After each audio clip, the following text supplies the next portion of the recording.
घूमते घूमते बहुत वर्षों के बाद कहां पर पहुंच गए बोलो? नैमिषारण्य। बोलिए, तीर्थ के ऊपर। तो वहां पर क्या देखा? रोमहर्षण इस पीठ के ऊपर बैठ करके कथा को कह रहे हैं और बैठ करके आकाशीय हजार ऋषि इसका रसपान ग्रहण कर रहे हैं। तो जैसे ही सबने बलराम को देखा तो सबने उठ करके महाराज चरणों में प्रणाम किया। लेकिन रोमहर्षण मग्न है, कथा कहने में मस्त है, ध्यान में बैठे हैं। उन्होंने कथा के बीच में रोमहर्षण ने कोई भी ध्यान नहीं दिया और बलराम को प्रणाम बोलो नहीं किया। बाकी सब ने स्वागत किया, मान सम्मान किया, प्रणाम किया, लेकिन रोमहर्षण ने प्रणाम नहीं किया। उधर बलराम ने महाराज जैसे ही दृश्य को देखा तो बलराम क्रोध में आ जाते हैं कि कौन सी कथा कह रहा है, इसे पीठ के ऊपर किसने बिठा दिया, ये नहीं जानता कि बड़ों का सम्मान कैसे करना चाहिए, क्या करना चाहिए, क्या नहीं करना चाहिए। क्रोध में आ गए और क्रोध में आकर के महाराज गुस्से में आकर के जब इंसान आ जाता है तो दो तीन बातें हैं। जब इंसान को क्रोध आता है तो महाराज अच्छा बुरा वो कुछ भी नहीं बोला करो, देखता है अपना पराया कुछ भी, क्या अच्छा है क्या बुरा है कोई फैसला नहीं कर पाता। तो महाराज क्रोध की परिभाषा गीता के दूसरे अध्याय के 63 नंबर श्लोक कर दी है। क्रोधात् भक्ति सम्मोहात् सम्मोहात् समृते विभ्रमः समृते भंसात् बुद्धिनाशो बुद्धिनाशो पनश्यति। कि जब मनुष्य क्रोध में आ जाता है तो बुद्धि काम नहीं करती है, और जब बुद्धि काम नहीं करती है तो फिर वो कुछ भी कर सकता है। बलराम को क्रोध आ गया, बुद्धि ने काम नहीं किया कि पीठ की मर्यादा है, वो जानते नहीं थे। उसमें आकर के एक तिनका घास का उठाया और उस तिनके के ऊपर मंत्र फूका और महाराज उस तिनके को इसके ऊपर रोमहर्षण के ऊपर फेंक दिया, चला दिया, छोड़ दिया। अब वो तिनका महाराज बलराम के द्वारा छोड़ा हुआ तलवार का रूप ले लेता है और व्यासपीठ के ऊपर बैठे हुए रोमहर्षण की गर्दन को बोलो काट देता है। जैसे घटना घट गई तो महाराज सभी ऋषियों में खलबली मच गई, हाहाकार मच गया। बलराम से शौनक ने कहा कि तूने आज क्या कर दिया?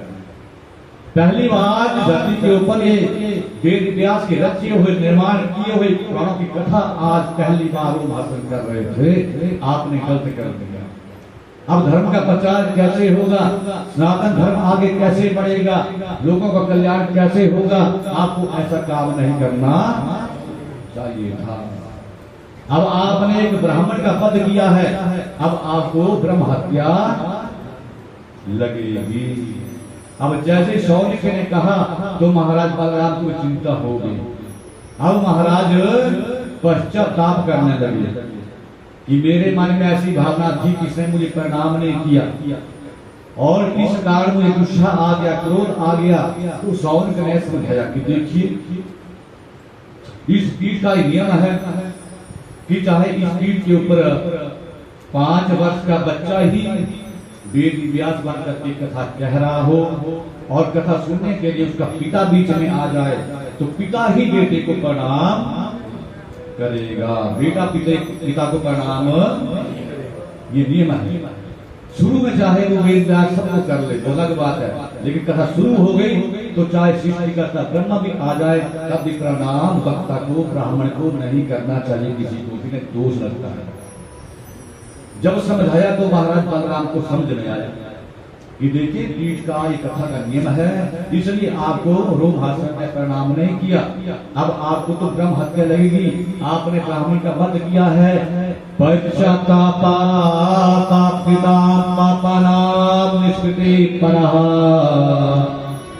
सर्वेषां वर्तम सद्भि सर्वपाप विशोधनम्। मैंने कल भी कहा था कि गलती का प्रायश्चित कर लेना चाहिए। जो इंसान गलती का प्रायश्चित कर लेता है महाराज का प्रचार कर देता है, फिर वो गलती नहीं रहती है। बलराम ने भी कह दिया कि महाराज गलती हो गई, अनजाने में हुआ। मैं इस बात से महाराज इस बात को नहीं जानता था, अनभिज्ञ था। अब आपने ऐसा बताया कि ब्रह्म हत्या मुझे लगेगी, मैं मानता हूँ कि शास्त्रों में लिखी हुई बात झूठी नहीं हो सकती है, लेकिन हे सौमित्र जी चरणों में गिर गए, इसका कोई निवारण भी तो होगा, इसका कोई उपाय भी तो होगा। वो उपाय आप मुझे बताओ। किसने पूछा? ये किससे पूछा? रोमहर्षण से। मैं कभी बुलवा रहा हूं आपसे, आपको याद रहे सनातन की बात है।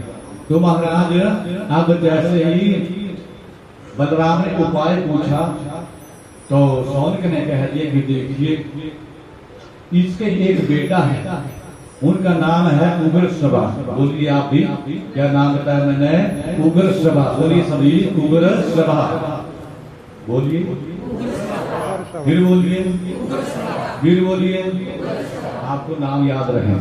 तो महाराज कहा कि वो भी इन 18 प्राणों का ज्ञान रखता है, जानता है, उसने भी अध्ययन किया है।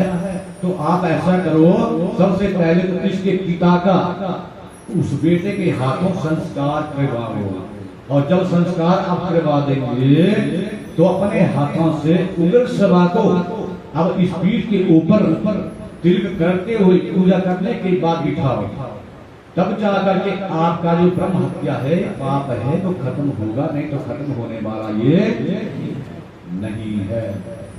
तो महाराज अब बलराम ने रोमहर्षण का बेटे के हाथों अंतिम संस्कार करवाया। उसके बाद महाराज उस बेटे को उग्रश्रवा को इस पीठ के ऊपर बिठाया, और पीठ के ऊपर बिठाने के बाद महाराज विधिवत का पूजन किया, और शेष जितने भी प्राण बचे थे आज उग्रश्रवा ने उन 18 प्राणों को पूरा किया। बोले बांके बिहारी लाल की हर हर हर हर। वेदांत सार सर्वस्या प्राण सेव उत्तमः सर्वघोरो द्वारकं प्रत्र परमात्मः काल व्याल महात्रास विध्वंस कर्म उत्तमः सर्वपुराणम उत्तमः सर्वपुराणम उत्तमः।